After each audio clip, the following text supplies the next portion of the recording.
할렐루야. 오늘도 하나님의 은혜와 평강, 그리스도의 능력이 든든한 교회와 이 말씀을 듣는 모든 하나님의 자녀들에게 임하기를 축원드립니다. 시편 16편 8절로 11절을 통해서 하나님을 내 앞에 모시고 살자 하는 제목으로 함께 은혜를 나누고자 합니다. 사람이 살아가면서 가장 어리석은 사람이 누구냐, 어리석은 행동이 무엇이냐 라고 물어보시면 한마디로 하나님 없이도 살 수 있다고 생각하고 그렇게 살아가는 사람입니다. 이걸 교만이라고 말합니다. 반대로 하나님 없이는 살 수 없습니다 라고 생각을 하고 또 그렇게 살아가는 사람을 겸손한 사람이라고 말합니다. 교만한 사람은 패망의 선봉이요 넘어짐의 앞잡이가 되지만, 겸손한 사람은 하나님께서 은혜를 베푸시고 들어 써주신다고 말씀합니다. 써주시기 위해서 건강, 물질, 그리고 우리에게 지혜를 주시는 줄로 믿습니다. 분명히 사람은 하나님의 도우심이 없이는 절대로 살아갈 수가 없는 거예요. 요한복음 15장 5절에 너희가 나를 떠나서는 아무것도 할 수 없느니라. 스가랴 4장 6절 이는 힘으로 되지 아니하며 능력으로 되지 아니하고 오직 나의 영으로 되느니라 라고 말씀합니다. 하나님을 우리 앞에 항상 모시고 살아야 성공적인 삶을 살 수가 있다는 것입니다.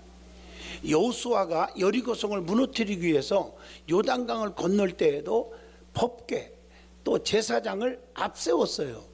이것은 바로 하나님을 앞세워 나가는 발걸음이라고 여호수아 3장 15절로 17절에 말합니다. 그래서 저는 결혼 주례했을 때마다 항상 하나님이 앞서야지 우리가 앞서면 실패한다. 그러니까 항상 제사장 목사가 성경죄 끼고 먼저 앞에 걸어가고 마지막에 뒤에 신부 따라오는 모션을 취하는 것은 상징적으로 성경적으로 가르쳐주기 위함입니다. 하나님이 인도하시고 하나님이 지켜주시고 하나님이 보호하셔야 우리의 삶에 행복이라는 단어가 오는 것입니다. 오늘 본문 말씀은 다윗이 하나님과의 관계를 노래하고 있는 시입니다. 다윗은 믿음의 사람이에요. 그래서 하나님을 뭐라고 고백합니까? 피난처라고 고백해요. 본문 1절로 4절의 말씀입니다. 그리고 하나님을 나의 분깃이라고 5절로 6절에 고백하고 9절로 11절 보면 하나님을 나의 상담자로 고백을 합니다. 시편 18편 1절로 2절 말씀에 보면 다윗도 나의 힘이 되신 여호와여 내가 주를 사랑합니다. 하나님을 뭐라고 고백합니까? 그는 반석이시요 요새시요 건지시는 이자요 피할 바위시요 방패시요 구원의 뿌리시요 산성이시라고 고백을 합니다.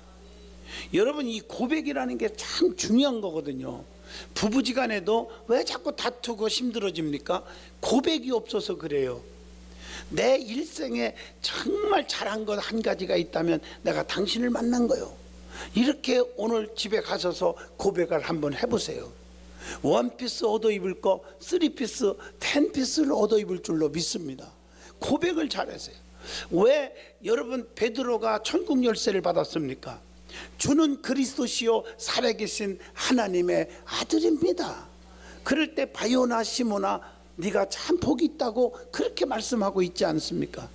성도들끼리도 내가 주 안에서 존경합니다. 주 안에서 사랑합니다. 날마다 주님 안에서 기도합니다 라고 고백을 하면 얼마나 화목이 이루어질까요? 오늘 여러분 다윗도 보면 하나님을 내 앞에 항상 모시고 살면 축복이 있다고 고백을 하고 있습니다. 하나님을 내 앞에 모시고 사는 자에게 어떤 축복이 오는지 오늘 본문을 통해서 저와 여러분이 깨달음과 은혜가 임하기를 바랍니다. 첫째, 오늘 본문 8절입니다. 그가 나의 오른쪽에 계심으로 내가 흔들리지 아니하리로다. 하나님이 우편에 계셔서 요동하지 않게 해주신다는 말씀입니다. 여러분, 우편은 축복의 편이요 임마누엘 편입니다. 우편에는 뭐가 있습니까? 잠언서 3장 16절 오른쪽에는 장수가 있고 왼쪽에는 부귀가 있나니 그랬어요. 사도행전 7장 56절에 봐도 인자가 하나님 우편에 서신 것을 보았노라. 예수님도 하나님 우편에 앉아 계십니다. 누가복음 23장 43절에 보면 오늘 내가 나와 함께 낙원에 있으리라. 누구에게 말했습니까? 우편 강도가 구원을 받은 얘기예요. 시편 80편 17절 보면 주의 오른쪽에 있는 자 곧 주를 위하여 힘있게 하신 인자에게 주의 손을 얹으소서. 주의 오른쪽에 있는 자를 주님의 손으로 얹어 주신다고 했습니다. 사도행전 2장 25절 보면 나로 요동하지 않게 하기 위하여 그가 내 우편에 계시도다. 하나님이 요동하지 않게 하기 위하여 하나님이 내 우편에 계신다고 다윗은 고백을 하고 있습니다. 뿐만 아니라 시편 73편 23절에 내가 항상 주와 함께하니 주께서 내 오른손을 붙드셨나이다. 하나님과 함께할 때 내 오른손을 붙들어 주십니다. 여러분 그 외에도 성경에 보면 이사야 선지자가 40장 41장 42장 43장에 쭉 복을 빌어줬는데 거기 보면 내가 의로운 오른손으로 너를 붙잡아 주리니 강하고 담대하라 강하고 담대하라. 아멘 하십니까? 예? 내가 너를 도와주겠다. 내가 너를 지켜주겠다. 열방 가운데 지명하여 불렀나니 그래서 너는 내 것이다. 네가 물 가운데 가도 침몰하지 못하겠고 불꽃 가운데서도 사르지 못하게 하리니 대저 나는 네 여호와 하나님이시니라. 그래서 그 다음에 흔들리지 않게 해주시는 거예요. 본문 8절에 그가 나의 오른쪽에 계심으로 내가 흔들리지 아니하리로다. 예? 신앙생활에요 흔들리면 안 되잖아요. 그러면 하나님을 앞에 모신다는 것이 무엇입니까? 오늘 말씀에 답이 나와요. 첫째, 신명기 6장 5절에 너는 마음을 다하고 뜻을 다하고 힘을 다하여 네 하나님 여호와를 사랑하라. 하나님을 제일로 모시고 사는 거예요. 두 번째, 잠언서 30장 5절이에요. 하나님은 그를 의지하는 자의 방패시니라. 하나님만 의지하고 사는 거예요. 세 번째, 시편 37편 5절로 6절에 말씀합니다. 내 길을 여호와께 맡기라. 그를 의지하면 그가 이루시고 내 의를 빛같이 나타내시며 네 공의를 정오의 빛같이 하시리로다. 멋있잖아요. 잠언서 16장 9절 보면 사람이 마음으로 자기의 길을 계획할지라도 그의 걸음을 인도하시는 이는 여호와시니라 그랬어요. 세 번째로 땅의 일들 때문에 하나님의 진노가 임하는 것입니다. 본문 6절에 보면 이것들로 말미암아 하나님의 진노가 임하느니라. 그래서 에베소서 5장 6절을 기억하세요. 불순종의 아들들에게 진노가 임한다는 것입니다. 로마서 2장 5절 보면 고집과 회개하지 아니한 마음을 따라 진노의 날이 온다. 회개하지 아니하면 반드시 진노의 날이 온다는 것입니다. 하나님의 의로우신 정말 심판이 나타나는 그날에 이 말 진노를 내게 쌓는도다 이렇게 말하고 있어요. 정말 앞에 모실 하나님은 어떤 분이십니까? 성경에 보면 창세기 1장 1절 첫째로 우주 만물을 창조하신 분이에요. 태초에 하나님이 천지를 창조하시니라. 두 번째, 마태복음 10장 29절로 31절 너희에게는 머리털까지 다 세신 바 되었나니. 머리털까지도 세신 분이십니다. 그분은 또한 어떤 분이냐? 전지하신 분, 전능하신 분, 무소부재하신 분입니다. 오늘 여러분 이 전지하다, 전능하다, 무소부재하다 이걸 잘 보셔야 돼요. 하나님의 전능성만 발휘하면요 세상 말로 어려움이 없어요. 대박이 터져요. 어려움 속에서도 건짐받아요. 하나님은 누구든지 건져주고 축복하고 은혜 베푼 게 아니에요. 전능성을 발휘를 아무거나 한 게 아니에요. 전지성을 보시는 거예요. 무소부재성 어디든지 계셔서 정확히 보시고 계세요. 거기에 따라서 전능성을 발휘하고 안 하고 하는 거예요. 사드락과 메섹과 아벳느고가 불물불에 던져졌어요. 하나님 거기 계셨죠. 무소부재성입니다. 우상 앞에 절하지 않고 신앙을 지킨 거 아셨죠. 전지성입니다. 그래서 머리털 하나 상하지 않도록 보호해 주셨죠. 전능성입니다. 다니엘서 3장 23절로 27절입니다. 다니엘도 사자굴 속에 던져졌지만 하나님은 거기 계셨지요. 무소부재성입니다. 기도를 중단하지 않고 사자굴 속에 들어갈 줄 알면서도 기도했죠. 전지성 다 알고 계십니다. 그래서 머리털 하나 상하지 않도록, 발톱 하나 상하지 않도록 지켜줬지요. 전능성입니다. 다니엘서 6장 22절 23절입니다. 그러면 기쁨으로 살게 되는 축복이 온다고 했는데, 하나님을 앞에 모시고 사는 자에게 성도가 영원히 즐거워할 것들이 무엇이 있는지 찾아봅니다. 자, 이사야 60장 21절에 첫째로 결코 양도될 수 없는 천국의 기업을 차지하게 됩니다. 두 번째, 요한복음 14장 23절 보면 결코 폐지되지 않는 주님과의 관계가 이루어집니다. 세 번째, 로마서 6장 23절처럼 하나님의 은사는 그리스도 예수 우리 주 안에 있는 영생이니라. 결코 상실되지 않는 영생을 얻습니다. 네 번째, 고린도후서 1장 3절을 보면 결코 감소되지 않는 하나님의 위로가 있습니다. 빌립보 4장 13절, 결코 좌절되지 않는 믿음의 확신입니다. 내게 능력 주시는 자 안에서 내가 모든 것을 다 할 수 있느니라, 그렇게 말씀했어요. 여섯 번째, 디도서 3장 7절 보면 결코 거둬들이지 않는 하나님의 은혜입니다. 일곱 번째, 요한일서 1장 9절, 만일 우리가 우리 죄를 자백하면 그는 미쁘시고 의로우사 우리의 죄를 사하시며 우리를 모든 불의에서 깨끗하게 하실 것이요 결코 취소되지 않는 하나님의 용서입니다. 자, 그러면 하나님은 우리에게 기쁨으로 평안을 주신다는 거죠. 오늘 이사야 55장 12절로 13절을 보면 너희는 기쁨으로 나아가며 평안히 인도함을 받을 것이요. 성경에. 자, 그러나 마귀는 우리에게 염려와 근심, 불안, 조조, 낙심, 싸움, 분쟁 등을 가져다 줍니다. 그렇기 때문에 성도는 항상 하나님을 앞에 모시고 사서야 되는 것입니다. 자, 하나님을 앞에 모시고 사는 자에게 주시는 복이 세 번째, 오늘 본문 9절입니다. 내 육체도 안전하리니 육체가 안전히 거하는 축복이 옵니다. 하나님께서는 사랑하는 성도들을 세 가지로 축복을 주십니다. 첫째가 영적인 축복입니다. 요한3서 2절에 사랑하는 자여 네 영혼이 잘됨과 같이 범사가 잘되고 강건하기를 내가 간구하노라 그랬어요. 둘째가 정신적인 축복입니다. 마음의 평안을 주신다는 거죠.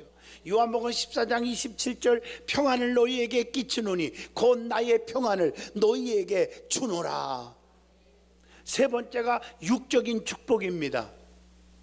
즉 자녀의 축복, 건강의 축복, 재물의 축복, 사업의 축복, 등등등 모든 축복, 육적인 축복을 겸하여 주십니다.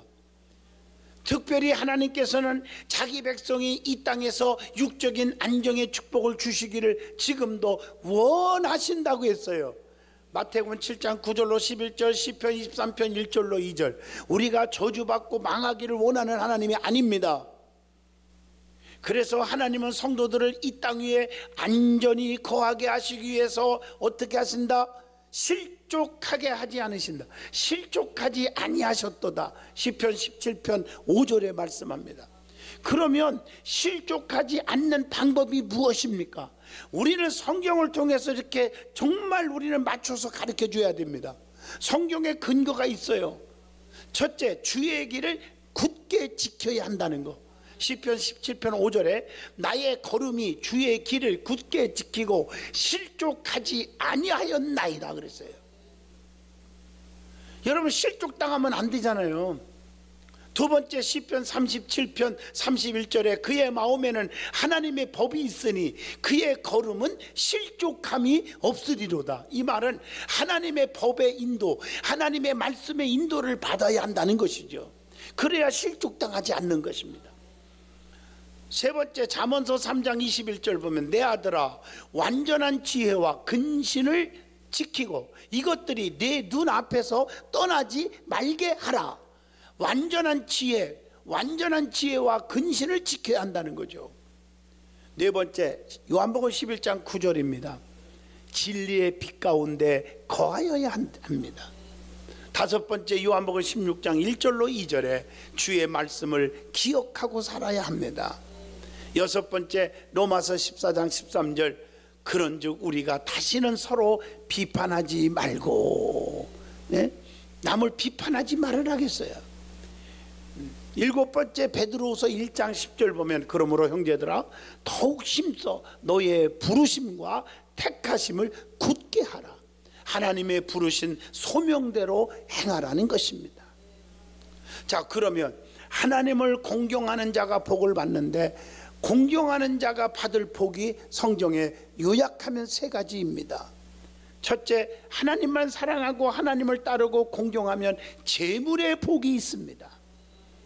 성경에 보면 하나님 잘 믿는 사람이 망하는 법이 없습니다. 절대로 없습니다. 잠언서 3장 10절 내 창고가 가득히 차고 내 포도즙 틀에 새 포도즙이 넘치리라. 너무 감사하죠. 잠언서 8장 18절 부귀가 내게 있고 장구한 재물과 공의도 그러하니라. 멋있죠. 잠언서 8장 21절 나를 사랑하는 자가 재물을 얻어서 그 곳간에 채우게 하려 함이니라. 신명기 28장 8절에 보면 여호와께서 명령을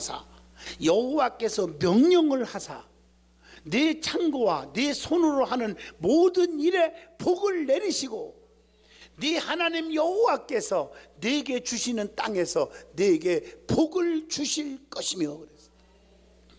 말씀만 읽어줘도 여러분 참 너무너무 감격스럽지 않습니까? 그 다음에 두 번째 복이 생명의 복이 있습니다.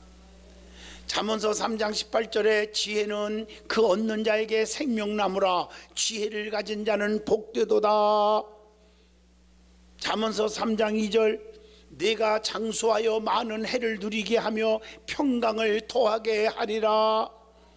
신명기 28장 7절 여호와께서 너를 대적하기 위하여 일어난 적군들을 네 앞에서 패하게 하시리라.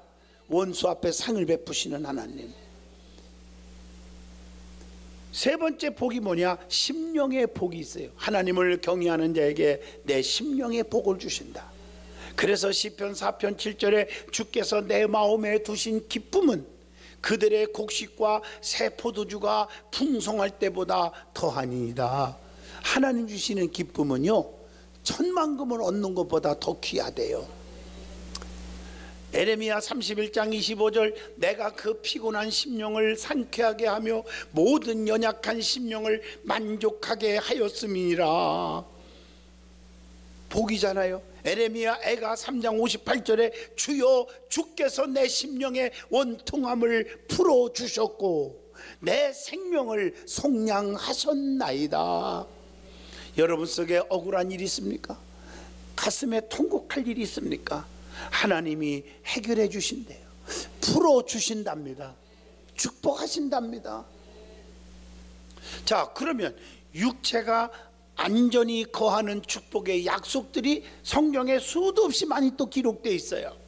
그게 뭘까? 첫째, 시편 121편 3절 보니까 여호와께서 너를 실족하지 아니하게 하시며 너를 지키시는 이는 졸지도 아니하시고 주무시지도 아니하시며 쭉 읽어보면 낮이나 밤이나 우리를 지켜준다고 그랬어요.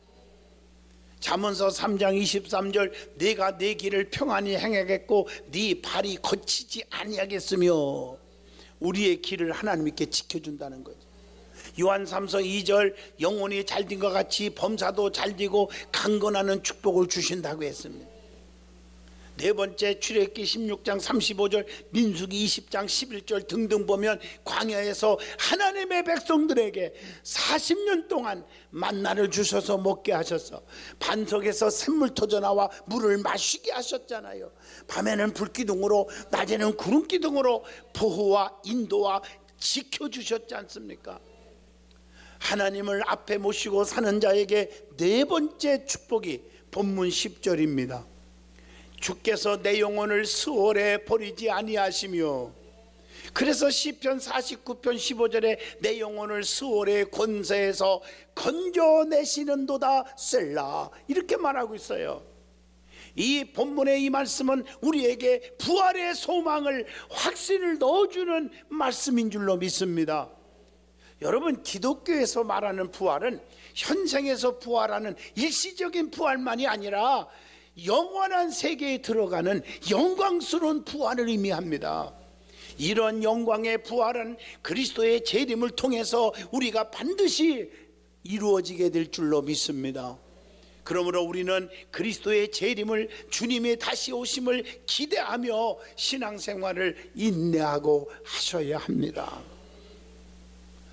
주님께서 이 땅에 심판하시려 재림하실 때에 우리의 영혼을 수월에 버리지 아니하시고 음부에 버리지 아니하시고 주의 거룩한 자로 썩지 않게 하실 것이라고 시편 16편 10절에 말씀하고 계십니다. 다시 말하면 하나님을 앞에 모실 때에 지옥에 가지 않고 부활의 축복을 받게 된다는 것입니다. 자, 하나님을 앞에 모시고 사는 자에게 마지막 다섯 번째 주신 축복이 본문 11절입니다. 생명의 길로 인도하여 기쁨과 영원한 즐거움을 주신다는 거예요. 그래서 성도가 받을 복 중에 가장 큰 복이 무엇입니까? 빌딩 짓는 것입니까? 재산을 많이 모으는 것입니까? 아닙니다. 시편 133편 3절에 헐몬의 이슬이 시온의 산들에 내림 같도다. 거기서 여호와께서 사랑하는 자들에게 복을 명령하셨으니 곧 영생이로다. 여러분, 천하를 얻고도 자기 생명 잃어버리면 무슨 유익이 있겠습니까? 생명을 얻은 복은 삶 속에서 기쁨과 영원한 즐거움을 얻게 될 줄로 믿습니다. 공부해야 됩니다. 직장 다녀야 됩니다. 돈 벌어야 됩니다. 그런 핑계로 하나님께 나오지 못한다면, 거듭나지 못한다면, 생명을 잃어버린다면 아무 가치도 없는 인생이 될 것입니다. 성경을 보면 믿는 자들에게 구원을 주신다고 분명히 약속했어요. 영생을 줘요. 요한복음 1장 12절이나 요한복음 3장 15절 16절, 요한복음 5장 24절, 또 사도행전 16장 31절, 주 예수를 믿으라 그리하면 너와 내 집이 구원을 얻으리라. 구원의 보장들이 성경에 수도 없이 기록되어 있어요. 그러면 영생, 구원을 얻지 못한 자들은 어떤 자들입니까? 중요하지요. 첫째, 마태복음 7장 13절, 좁은 문으로 들어가지 않는 자들, 멸망의 길이죠. 두 번째, 마태복음 18장 8절로 9절, 죄를 단호히 끊지 않는 자들. 세 번째, 마태복음 19장 27절로 29절, 주를 위해 세상 것을 버리지 않는 자들. 네 번째, 요한복음 5장 40절, 너희가 영생을 얻기 위하여 내게 오기를 원치 아니하는도다. 이 말씀 있죠. 주님께 나오기를 게을리하고 원치 않는 자들, 자꾸 멸망으로 빠져나가는 길이란 말이에요. 다섯 번째, 요한복음 5장 42절, 하나님을 사랑하는 것이 너희 속에 없음을 알았노라. 멸망받는 거지요. 하나님의 사랑을 내 속에 소유하지 않는 자들입니다. 여섯 번째, 요한복음 5장 43절, 예수님을 영접하지 않는 자들. 일곱 번째, 요한복음 5장 44절입니다. 하나님을 위한 영광을 구하지 않는 자들. 여덟 번째, 요한복음 5장 47절, 하나님 말씀을 믿지 않는 자들. 롯의 두 사이처럼 말씀을 들을 때 건성으로 듣고, 말씀을 들을 때 농담으로 여기고 가볍게 여기고 비판하는 자들 마찬가지입니다. 멸망을 받습니다.